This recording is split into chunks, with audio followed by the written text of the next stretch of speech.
Welcome to Depth Sports. I'm Snehashish Mukherjee and along with me it's my colleague Bharat Ramraj, and we both are at the Dubai International Stadium. And just now the captains meet, the event just happened, as all the captains of all 10 teams were present there, as the tournament is starting from tomorrow.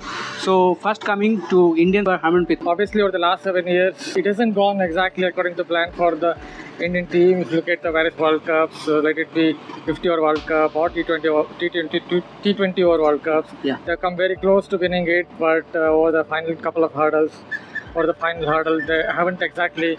It hasn't exactly gone well for them. We saw it in South Africa against Australia in the semi-final. Yes. Harmanpreet Kaur got run out. But it seemed like she has an erase button, the team has an erase button where they are able to forget the past. Hopefully that is what will happen, and they will look forward to the future. That is the coming World Cup in the UAE. You know about someone like, if you look at other sports like tennis or cricket, Djokovic said that yes, everyone will have those bad phases, Exactly. but it's about living that moment. Forget that past. I know it's not easy, but it's about forgetting the past and living in the moment, and that's what the Indian team has to do. And hopefully Harmanpreet Kaur and her band of girls will do the same. Exactly, and I think after winning two back-to-back World Cup matches, I think the team will be more confident going into the first match against New Zealand. But I think as a player, as a batter, Harmanpreet needs to step up her game, especially while you are batting at number 3. But keeping aside that part right now, I will focus on Elisa Haley. We all know that Australia again are the favorites to win this World Cup, and if they manage to do that, this will be like 4 times in a row. So when she was asked about this thing, that is there any pressure about making it 4 in a row, so she said obviously the pressure is there, because if you see the teams in the group, they are top teams and we have to play our best cricket about it. But there was some joke on. So when he was asked about the recipe or the secret behind Australia's success in that consistent, so I will ask Bharat to share the answer that she gave. So Bharat, go for it. Yeah, he basically said, I can't give you out the secret. That is a little bit of, what can you say, light-hearted tone. He said that. He also asked a question about Meg Lanning's legacy, and this would be Elisa Haley's first World Cup as captain of Australia. Yeah. And Big she said that Meg Lanning obviously has created a great legacy for the Australian team, but she's going to captain the way she wants to, Yes. and in her own style. Exactly. And also, here is my joke. Yeah. Whenever I talk about Elisa Haley, for some reason, because I watched so much of Ian Haley, I somehow get Ian Haley's name. Thankfully, I didn't get Ian Haley's name. I got Elisa Haley's name only. Yes, absolutely. And as Bharat said, that she clearly said that Meg Lanning has left a huge legacy, and everyone knows about it. But I am, Elisa Haley, and I know what I can do, and hopefully my way can help Australia to win it again. So let's see how the team perform.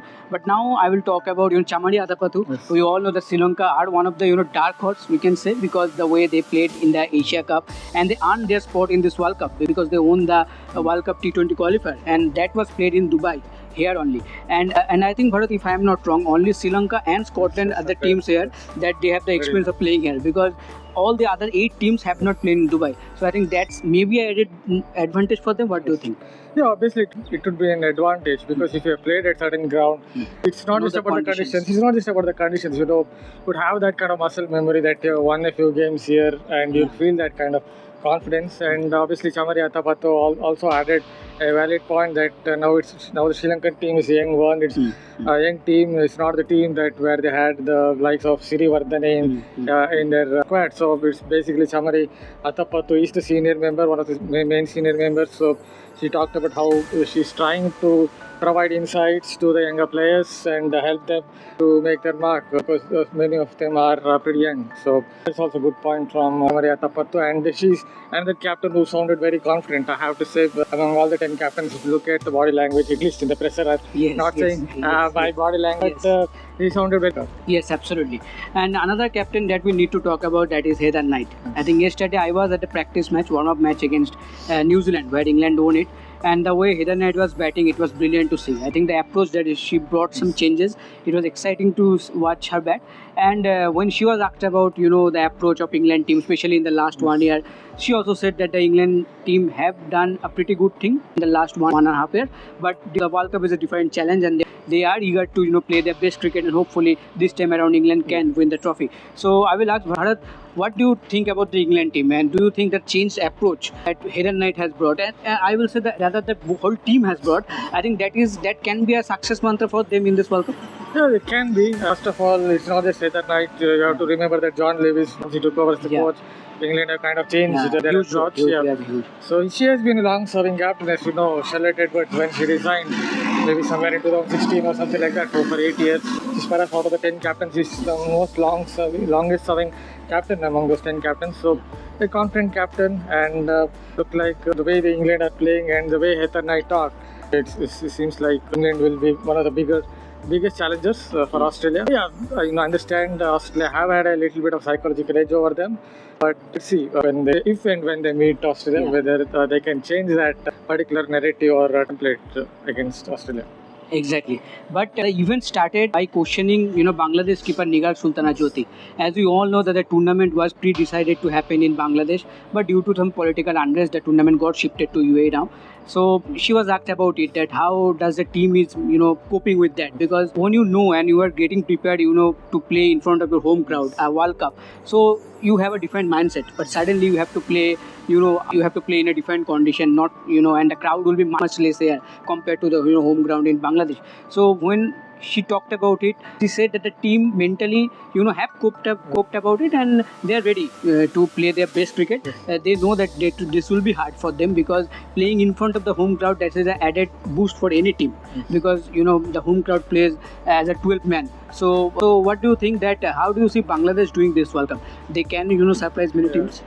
First of all, she also added a valid point, if you remember what she said, that there are some expatriates here, Bangladeshi expatriates. Yes. I have myself seen many of them whenever I've come to Dubai in the past, that is.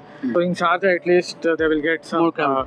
So that could be still, okay, it could be a consolation. It won't be an advantage because they're not playing at home. But at least in a consolation for Bangladesh, that some fans at least will come and support them. Yeah, well, maybe for Bangladesh, with Bangladesh point of view, one thing that perhaps have to change is their mindset. The kind of mindset they have for T20 cricket perhaps is not the best. They're not exactly aggressive. They don't exactly have that kind of fearless approach. I hope that they do it. And from Bangladesh point of view, with all the things that have gone back home, hopefully they will do well in this World Cup. Exactly. And I will end the show with Fatima Sana, the youngest captain of this World Cup, and many questions were asked to her, but she sounded very positive, and she said that in the warm-up games have not gone according to their plans, as they were trying some new combinations in the team, but now they are ready and they will look to play their best cricket to at least have a chance to go out of the group stage, because we know how the top teams are preparing against them in that same group. So overall, that's it for now from this event. Hopefully a great tournament starts from tomorrow. Me and Bharat both will be there, and we will try to give as much as possible and every details from this tournament. So for now, we both are signing off. Please stay tuned to Rep Sports for all the latest update, and do not forget to subscribe, like and share the channel. Thank you very much. Thank you.